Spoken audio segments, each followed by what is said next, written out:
और महादशा या अंतर्दशा जो आती है आपके कुंडली में, तो वो ये बताएंगी कि ये कब होगा, ठीक है। और गोचर उसके ऊपर सील लगा देता है, भाई मोहर लगा देता है कि हाँ ये इस टाइम ड्यूरेशन के अंदर इवेंट आपके साथ में होगा।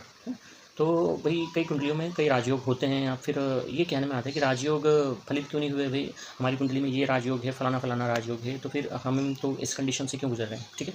तो राजयोग तो है कुंडली के अंदर, लेकिन अगर उस ग्रह की दशा ही नहीं आई तो वो राजयोग कोई काम का ही नहीं रहेगा, ठीक है। मान लीजिए कि कोई राजयोग है आपकी जन्म कुंडली में, और जिस प्लानिट का राजयोग, मान लीजिए गजकेसरी योग है, भाई बृहस्पति चंद्रमा की युति है, लेकिन ये बृहस्पति की महादशा मान लीजिए आपके बचपन में ही आ गई, जब आप 1 से लेकर 15 साल के थे तब आप बृहस्पति की महादशा से गुजर गए, तो ये राजयोग किसी काम का ही नहीं रहा। क्यों? क्योंकि उस समय जो व्यक्ति होता है वो तो कोई बच्चा होता है, छोटा होता है, वो क्या करेगा उस समय पर, है ना। तो वो राजयोग किसी काम का ही नहीं रहा।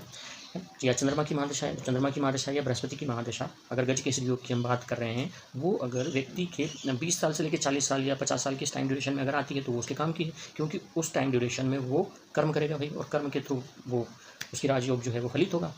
अदरवाइज अगर उसको ग्रह की दशा ही नहीं मिली तो वो राजयोग किसी काम का ही नहीं रहने वाला है ना। तो क्या है, प्लानिट बता तो देगा कि भाई ये चीज़ लाइफ के अंदर आपकी इवेंट होगा, लेकिन वो इवेंट कब होगा, जब दशा आएगी या अंतदशा ऑपरेट करेगी तब होगा। अब जैसे मान लीजिए हम एक अंतदशा को एग्जाम्पल के फॉर्म में लेते हैं, ठीक है।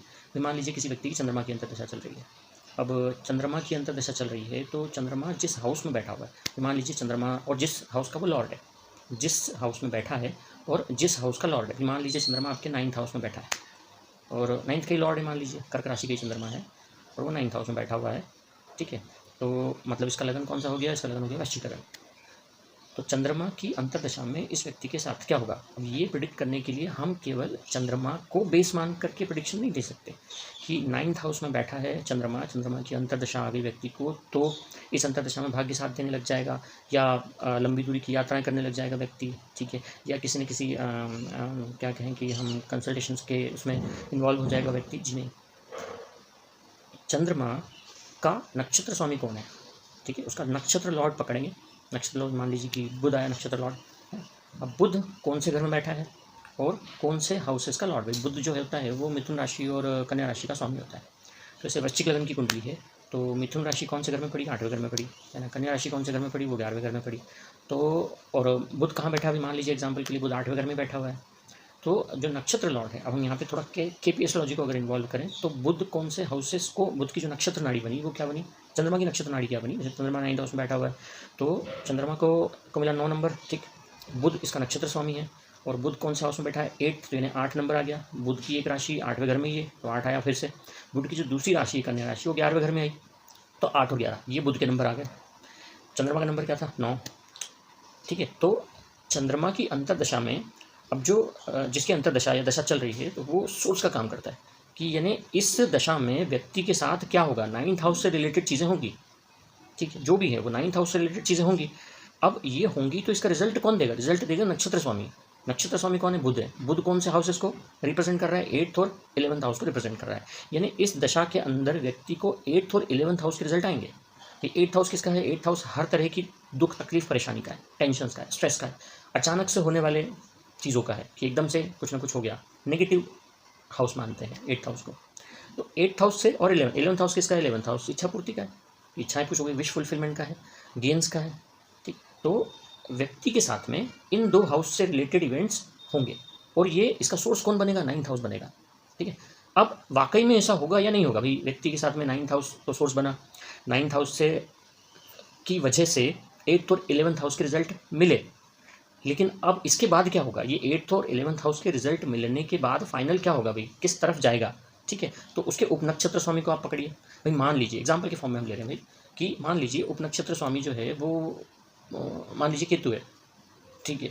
और अब केतु या राहु में से कोई को लेंगे तो फिर उसका जिस हाउस में बैठा हुआ है उसके स्वामी को भी लेना होता है। मान लीजिए केतु 3rd हाउस में बैठा हुआ है और केतु 3rd वृश्चिक लगन की कुंडली है तो 3rd हाउस का स्वामी कौन हुआ, 8, 9, 10 मकर राशि हुआ तो शनि हुआ, ठीक है। अब शनि को भी देखना पड़ेगा, शनि कौन से घर में बैठा हुआ है, मान लीजिए शनि 11वें घर में बैठा हुआ है, ठीक है। तो फाइनली क्या होगा, फाइनली ये होगा कि इसको 3rd हाउस और 11th हाउस के रिजल्ट मिलेंगे। शनि यहाँ पे 4th हाउस को भी रूल कर रहा है, 11वीं राशि शनि की 4थे घर में है। तो 3, 4 और 11 फाइनली व्यक्ति के साथ में होगा क्या, इसके बाद जब उसको 8th और 11th के रिजल्ट मिल गए, उसके जीवन में ये घटनाएं घटित हो गई, इसके बाद वो किस तरफ जाएगा, 3, 4, 11। 3 का मतलब क्या हुआ चेंज ऑफ प्लेस या छोटी छोटी सी यात्रा। चेंज ऑफ प्लेस का मतलब इसका घर बदल जाएगा, ये जहाँ रहता है वहाँ नहीं रहेगा, चेंज कर देगा घर को, या तो या तो ये थर्ड हाउस से रिलेटेड चीज़ों में इन्वॉल्व हो जाएगा, यानी कि ऑनलाइन किसी एक्टिविटी में इन्वॉल्व हो जाएगा, या छोटी मोटी यात्राएं, आसपास की यात्राएं करने में इन्वॉल्व हो जाएगा। फोर्थ हाउस घर का ही है, हो सकता है कि ये व्यक्ति घर से किसी काम को करने में इन्वॉल्व हो जाए जिससे इसकी विश फुलफिलमेंट हो। तो चंद्रमा की जो नक्षत्र नाड़ी बनी अकॉर्डिंग टू केपी एस्ट्रोलॉजी, वो क्या बनी? चंद्रमा 9th हाउस यानी 9 नंबर, नक्षत्र स्वामी बुध 8 और 11, उपनक्षत्र स्वामी केतु जो कि 3, 4 और 11 को रिप्रेजेंट कर रहा है। यानी कि मोटे मोटे तौर पर हम क्या बोल सकते हैं कि चंद्रमा की अंतर्दशा में क्या होगा? 9th हाउस से रिलेटेड चीज़ों का कारण बनेगी, किसका? जिसकी वजह से इसको 8th और 11th के रिजल्ट आएंगे, स्ट्रेस होगा, टेंशन होगी, एकदम से कुछ प्रॉब्लम्स आ जाएंगी। लेकिन उसके बाद होगा क्या?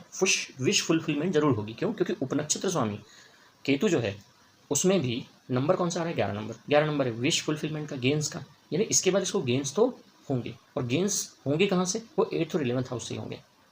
तो इस तरीके से हम किसी अंतर्दशा को क्या कर सकते हैं? प्रिडिक्ट कर सकते हैं एस्ट्रोलॉजी के अंदर कि इस पर्टिकुलर अंतर्दशा में व्यक्ति के साथ में क्या चीज़ें होने वाली है।